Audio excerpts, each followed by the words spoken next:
Hello, everyone, and welcome to the Thirsty Thursday edition of The Rundown. I am your host today, Craig DeLuz, coming at you from the left coastest with the mostest. But as we all know, I do not do this program by myself. That's right, you don't. My name is Mike Pikowowski. I come to you from the East Coast, from the right coast, and I will be your co-host for today. Excellent. So now, folks, for those of you who do not know, as you notice, if you've listened to this program more than once, you'll notice that Mike often mispronounces his own name. And I thought, Mike, you might want to share with some of our newer listeners why that is. No, that's not me mispronouncing my name. That's just me pronouncing my name how somebody else has pronounced it to me within the past 24 hours. See, all one has to do, and here, I'll pull this thing up. If you look right there, you can see that Mike's name is, it's a spelling thing. You know what I mean? You have to take a moment. You have to put some effort into it, and then throw in that different family members pronounce it differently. I listen. If you get most of the letters in there and you say it, I'm going to say, "Oh, that's right, that's great." But I'll get stuff like, "Hey, Mike Polnicek." Like, what? How is that even Polnicek? Or Wazowski? No, not even close. People come up to you and go, "I knew a guy named Norchek once," and you're like, "How's that help?" Where did that come from? Yeah, how's that help me? Well, see, I know there's a P. All you have to do is I know there's a P and there's a W and there's an R. And the rest of it you can pretty much just jumble together and throw in, and most people will not recognize that your name is misspelled. It's very true. Listen, my name has a wow in it. There's war in it. There's also beer in it, and there's lots of skiing and lots of fun. So lots of skiing, lots of fun. But that's how we roll on Thirsty Thursday. Yep, exactly right. Yeah. Yep. Some war beer skis. Yeah, there we go. Right. Good stuff. Good stuff. How was your hump day, sir? How'd that work out for you? You know what? It was nice. The weather was kind of nice out here. Yeah. It was a little cooler yesterday. Not so much cool, but it was a nice, how shall we say, fall day. You know, it was probably in the 80s, so it was very, very comfortable. Nice little breeze. Hung out on the back patio, which we just got redone or just redid. Just all around nice day. Very good. Good to hear. Good to hear. Yeah, we had a little bit cooler day, a little bit rainy day, but a good day a good day to go flying, to stay out of the heat. So we had a good day here as well yesterday. You know, it's funny. I wanted to tell you, so yesterday I was trying out, and when I wasn't trying out, I've had it before. You know, every once in a while you see those bottles of bourbon that have like kind of the gimmicky names, and you're like, okay, you get it because you're like, okay, the bottle is kind of cool and the name is kind of cool, and you may or may not taste good, but it's actually the Hatfield and McCoy bourbon. I actually tried it, and gotta say I kind of like it. I picked up one about 2-3 weeks ago, and the name of the bourbon was Earl Settlers. So Earl, the name Earl, and my co-host from the radio show is Earl, right? And it's Settlers. It's just like I said, it's like settlers. Right. So I picked it up and got it for his wife and gave it to her. And I said, well, you're obviously an Earl settler also. You settle for Earl. So this is for you. There you go. She was like, well, thank you. I didn't know there was more than one of us, but thank you. Well, apparently there's enough to at least sell it. Yes, exactly right. Yeah. Yep. Yep.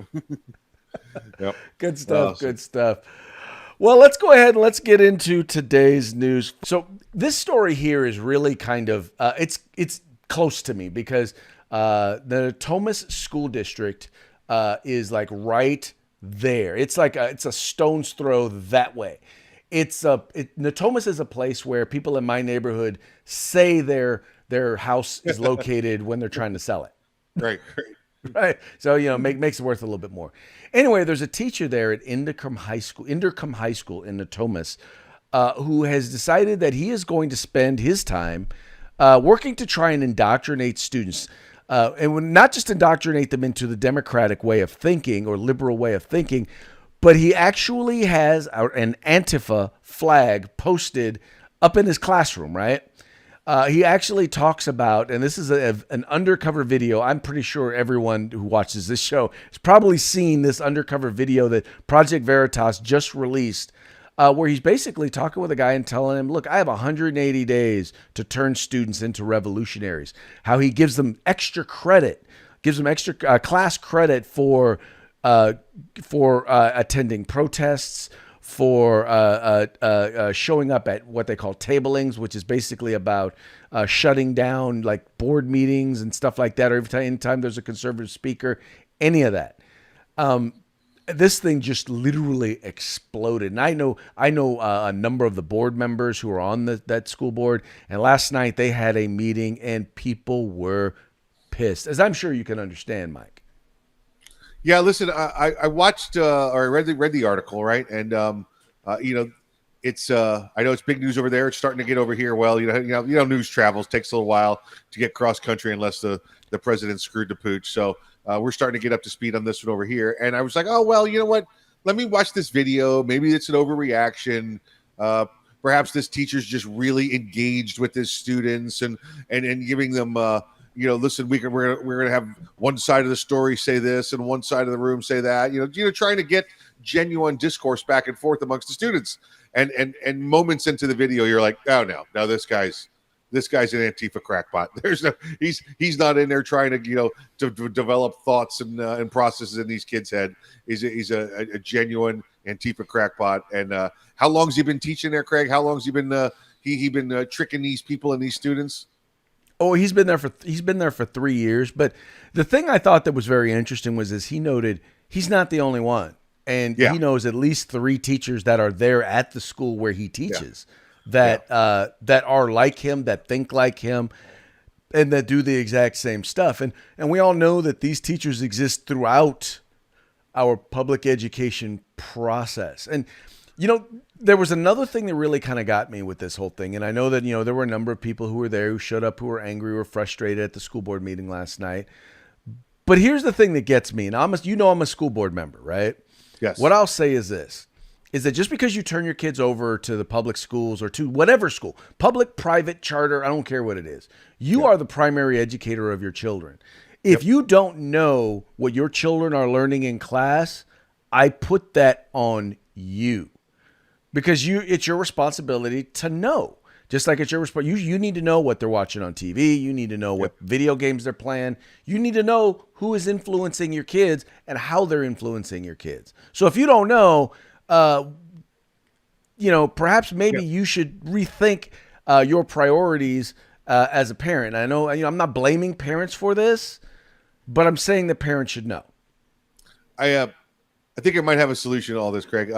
The school board district that you're in, what's the name of that school board district? Robla. What is it?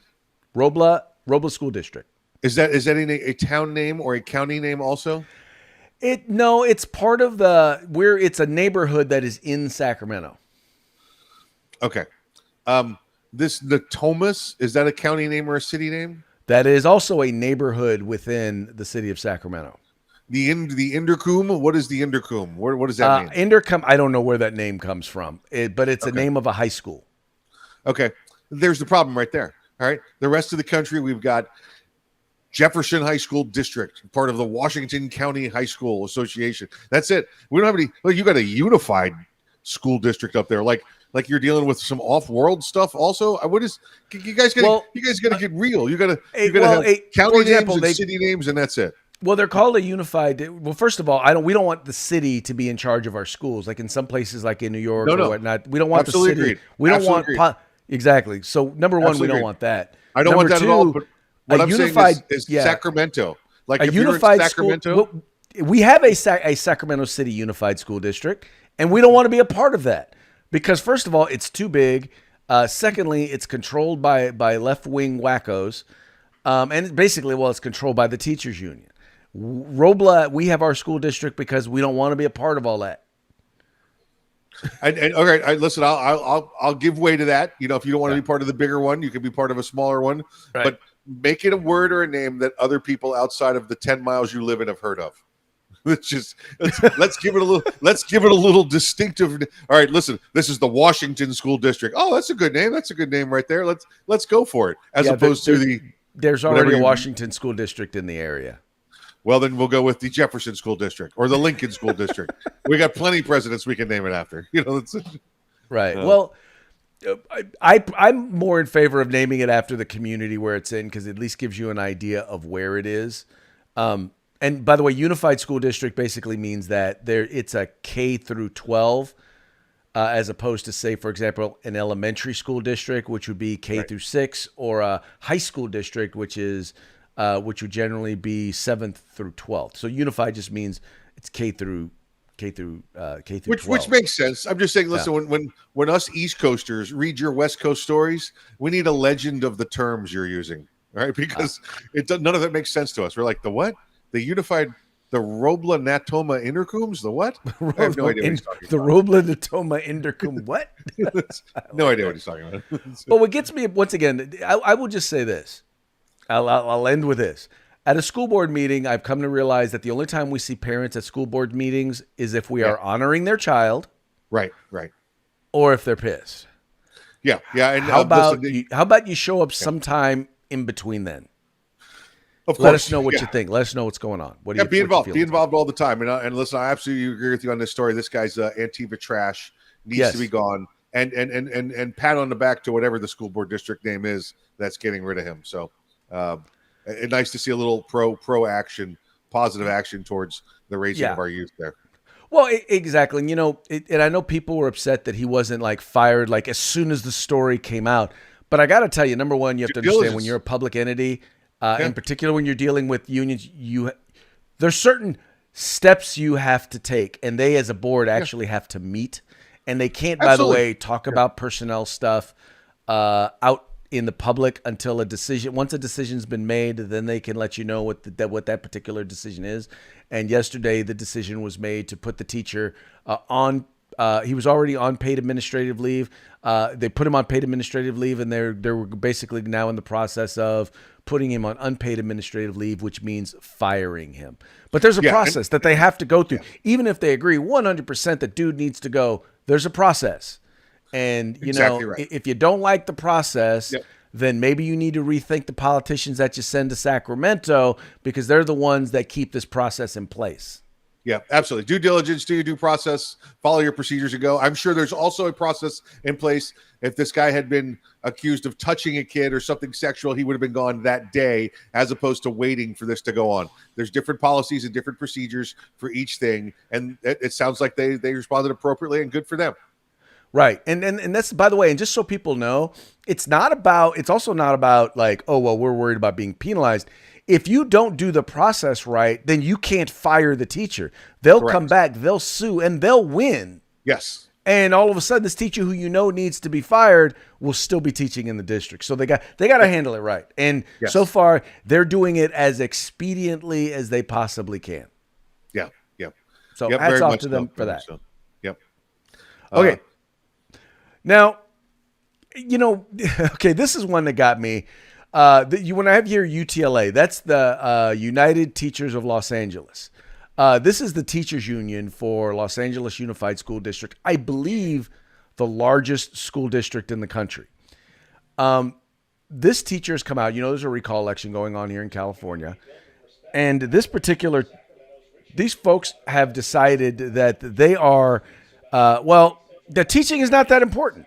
That they decided to come out and blast. Gavin Newsom because he's now letting students back in class. And the interesting thing is that they've been pushing, and Mike, they are pushing big time to close the classrooms again down there in Los Angeles. And by the way, they're not just interested in doing it because of COVID. They want to shut down the classrooms because they believe we have issues like racism that we need to deal with, and critical race theory, and what we're teaching about ethnic studies and police brutality. Because of all of these issues, the folks over there, the teachers union president there in Los Angeles wants to shut down the classrooms again. Yeah, this director, this union head there, she has said some incredibly disturbing things for somebody that's the head of a union. She does not want the children to return to schools, and like you just alluded to, Craig, it might have started with a little bit to do with COVID, but then it became her political goal to keep them out of the schools so she could get all of her other agenda in there. She's come out clearly said that there has been no effect on the students whatsoever. having missed a year, 2 years in school, that they've learned. They may have not learned their math tables, but they've learned other things like resilience and resourcefulness. Like, well, that's great until you got to balance a checkbook, and you could be as resilient as you want. If the numbers don't add up, you ain't got no money. So that's to hear her say these things and watch this fight between her and Newsom is just another reason I'm glad I'm in one of the other 49 states. Oh, dude, yeah. Sir, this woman's name is Cicely Mayart Cruz, right?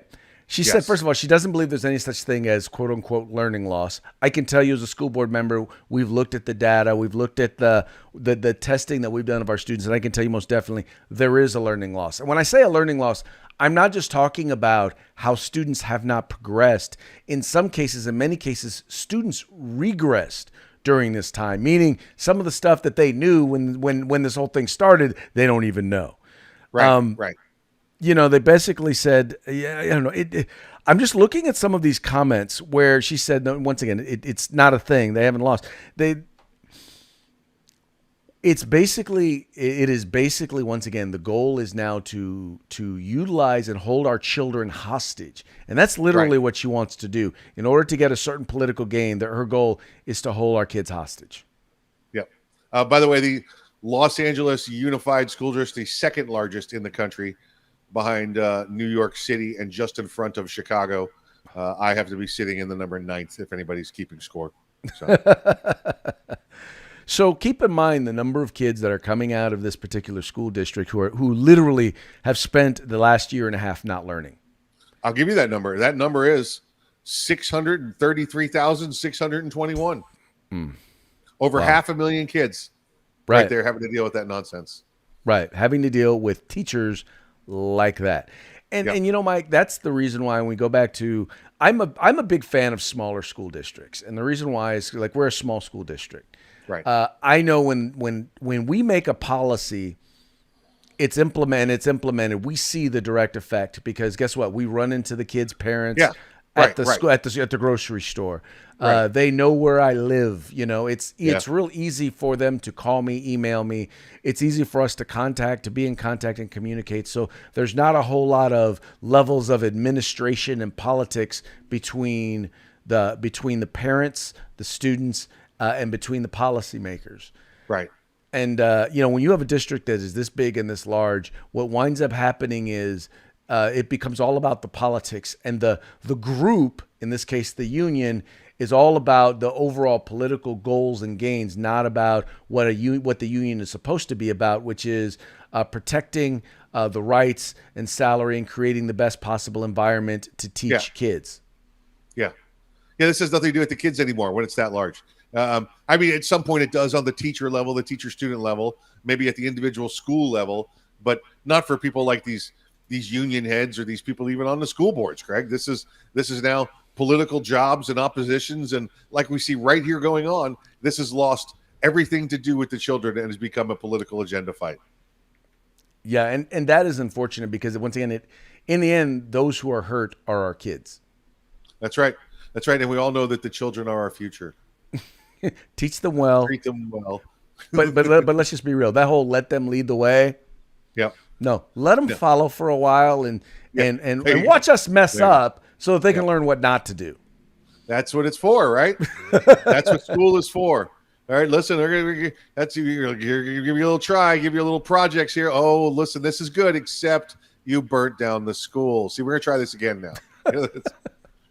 Right. We want results without torching. That's just so good deal. Good deal. Yep. Okay, moving right along. It's funny. We have the three branches of government, right? We have the legislative, we have the executive, and we have the judicial. And we all know that laws are supposed to be written in the legislative branch. That's how you implement public policy. But something that we're starting to see more and more often is whether it's not just the media, but we're starting to actually see corporate America starting to utilize its power, its economic power, its financial power in order to start to implement and force policy on the public. And Yep. The greatest area where we're starting to see that right now has to do with the Second Amendment. And there was an article that was in the Federalist that was talking about how Democrats are using economic chokeholds against the Second Amendment rights of citizens, against many of their customers. Yeah, listen. This is not new. This is now refined. I can remember this going back, 5 and 10 years when Operation Choke Point came out under Obama, and that was, I remember, if that was correctly, that was broke by, I think it was Chris Swainhart over at Gun Stuff TV. He did a big expose on it, and this was when you had. Under the Obama administration, they had something called Operation Choke Point, and that was to restrict the banking of firearms industry. Now, it also dipped into, if I recall, the adult film industry, the alcohol, and tobacco as well, which were all four seen as bad morals for adults. So I don't know how the Second Amendment became a bad moral stand, but under leadership there under Operation Choke Point was to do that, and that was laying on big businesses. Craig, that was the government laying on big businesses, and that were part of their financial support team, and stopped the banking, stopped accepting their funds, stopped dealing with them, stopped giving them insurance, anything that they could lean on that was big industry that the former Democratic President Obama had in place at his opportunity, he used. And now, guess what? Obama Part 2, right? We're seeing it again. Well, exactly. And Mike, this goes back to the very definition of fascism. A lot of people want to think that fascism is a conservative thing, and the reality is most fascism is implemented by liberals, by Democrats, or not by Democrats, by liberals, by socialists, because the idea is to partner with, either control or convince or cajole those who are control the economic purses, in this particular case, corporations, right, to get them to help push the political or the policy line that you're trying to get them to push. And I believe that the whole thing with the alcohol and the pornography was the camel's nose under the tent, because once again, these are things that have guidelines but are legal in the United States. You don't have to like them, you don't have to agree with them, but they are things that are legal here in the United States. But once they start to get the corporations to control that and limit access to that by limiting the financial access to it, then they can start to implement other things. And we're starting to see that now. We're starting to see that with free speech, right? Shutting down of Parler, right? The social media service, right? Shutting down of or locking people out of their Twitter accounts or their Facebook accounts. That's another example. And we're seeing the exact same thing happening with the Second Amendment. Once again, once it becomes disfavorable, now all of a sudden corporations can start to limit people's access to it. Yeah, and again, exactly what we've seen, exactly what's going on, and not even sure, Craig. Listen, how to combat this when the current administration, has controls over these entities. It looks like banks. Listen, they have the SES, that they control them over, right? Excuse me, the SEC that they control them with, the IRS that they control them with. How do you go to the bank and say, how do I, as the individual, go to the bank and say, well, listen, I'm not giving you my money anymore because you don't support Second Amendment rights? Their response is going to be, yeah, I don't care. They're ready to take away our federal charter. It's your couple $1,000s mean nothing to me compared to my couple $1 billion I've got in the bank. So it's one of those, long-term effects of, elections have consequences, and this is what you see. Oh yeah, and but I also think that that's why the advent or the invention of things like cryptocurrency. This is what is going to give cryptocurrency more life, because what's happening is, as they start to limit banking access to this stuff, people are going to start to look at other ways in which they can engage in commerce. And cryptocurrency is proving that it's not going away anytime soon. It may not necessarily be as stable as regular money, but in the end, I think you're going to start to see a lot of financial transactions. That's what they're really doing. They're pushing people that direction. Yeah, alternative means, I'll say that for sure. Cryptocurrency, I'm not sure you're going to get anybody below the age of 50 to ever deal with that. Or excuse me, above the age of 50 to ever deal with that. We'll get back to going to the bank with chickens Right. and eggs under the arm, I guess. Mm-hmm. Right. Exactly. I'd like to buy a firearm with some bacon bits. That's Bitcoin, Yeah. sir.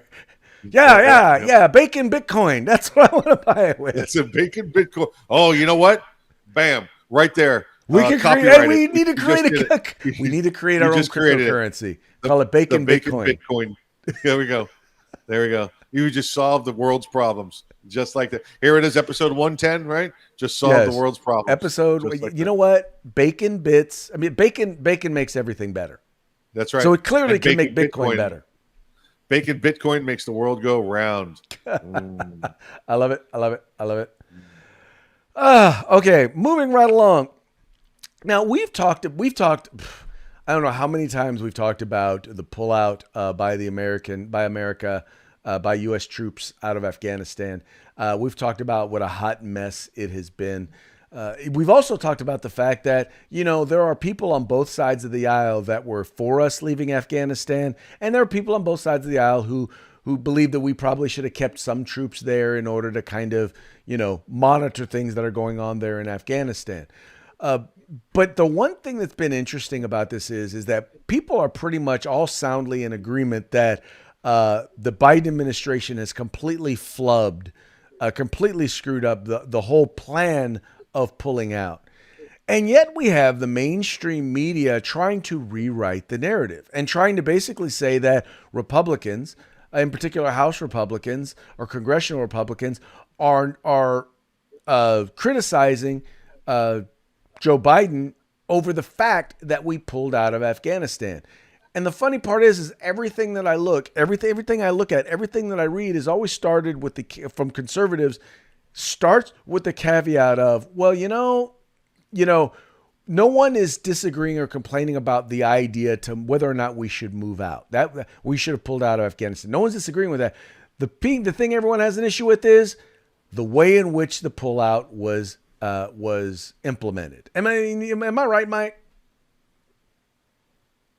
Yeah, listen, go back to even the Trump plan. Listen, and there are a lot of them being criticized for this. Go back to the Trump plan. The Trump plan was to have an organized military pullout. You doing so from either Kandahar Air Base or Bagram Air Base, and then leaving a stabilizing force behind, and all active operational missions and the training missions, and we continue to stay behind as a stabilizing force. What's a stabilizing force?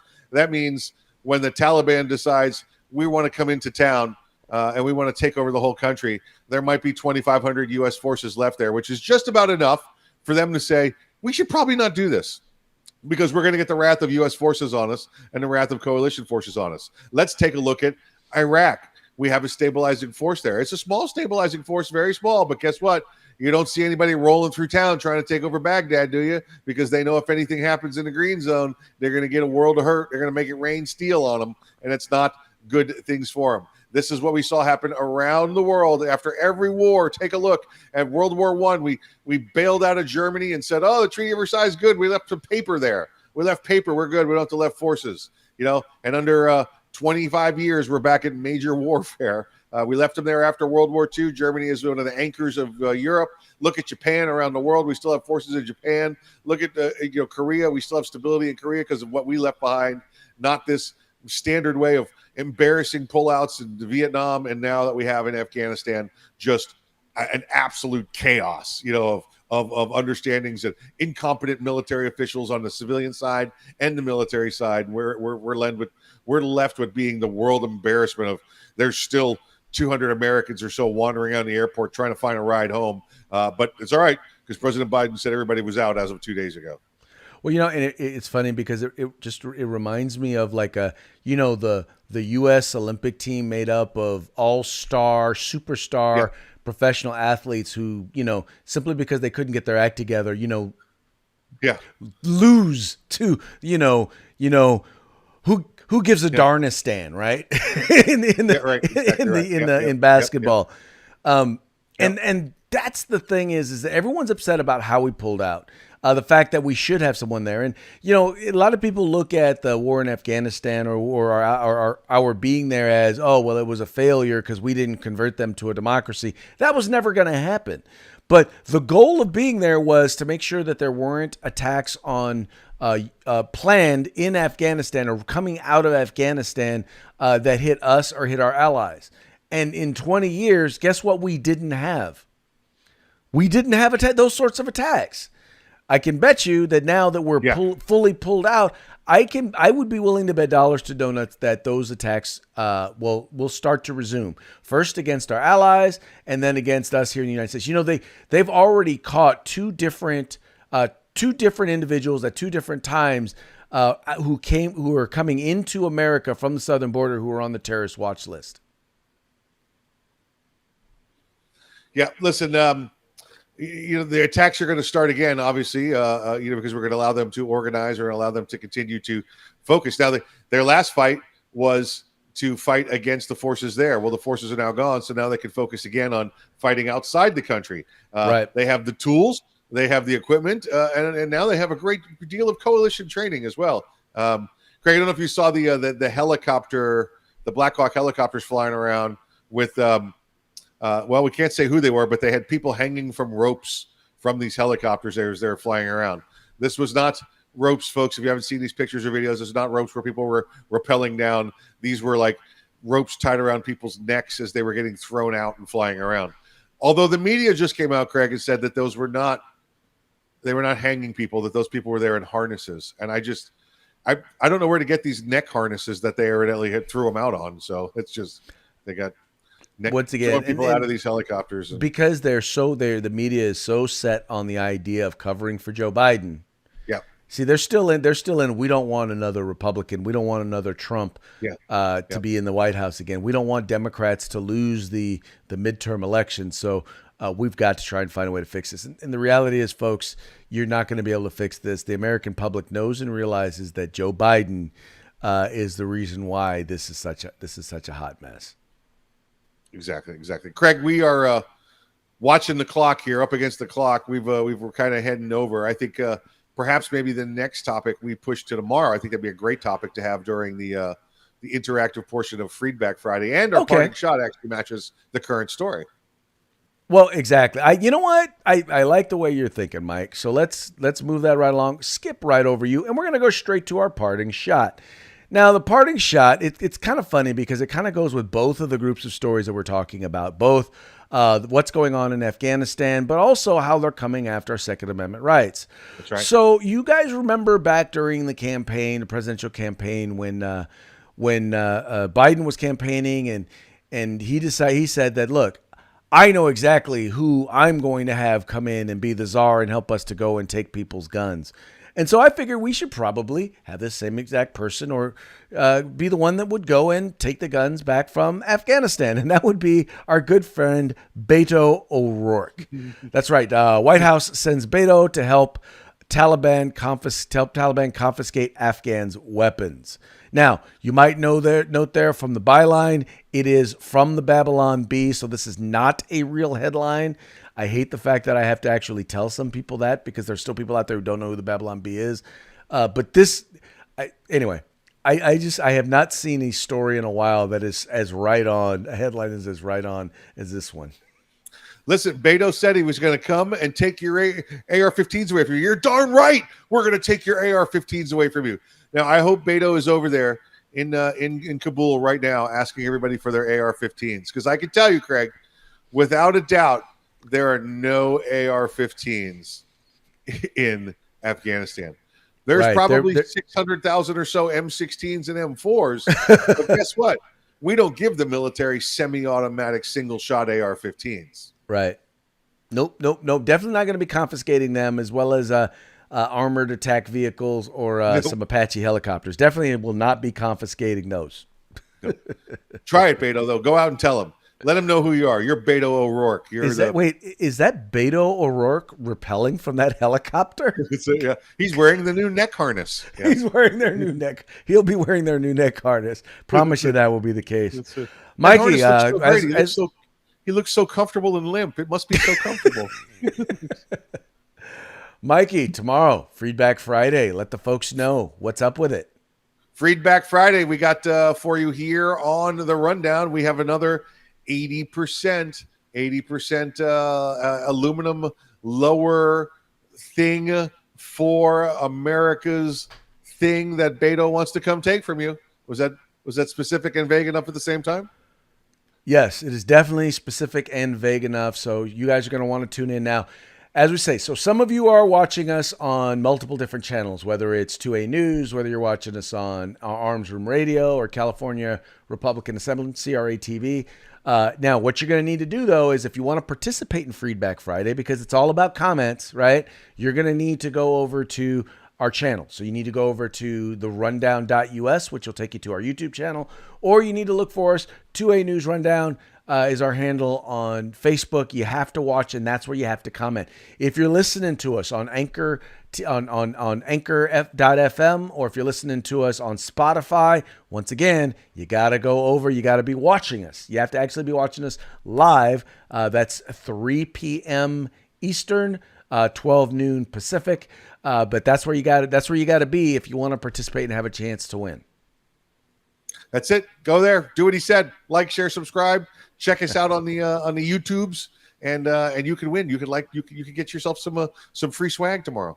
Exactly. So, folks, that's going to be it for today's program. We very much appreciate you tuning in. We appreciate you liking, sharing, subscribing, and telling your friends about the rundown. Folks, this is the place to talk about 2A News and conservative views. Hey, thanks for being here. We enjoy spending time with you. We love you guys. You guys are the best, man.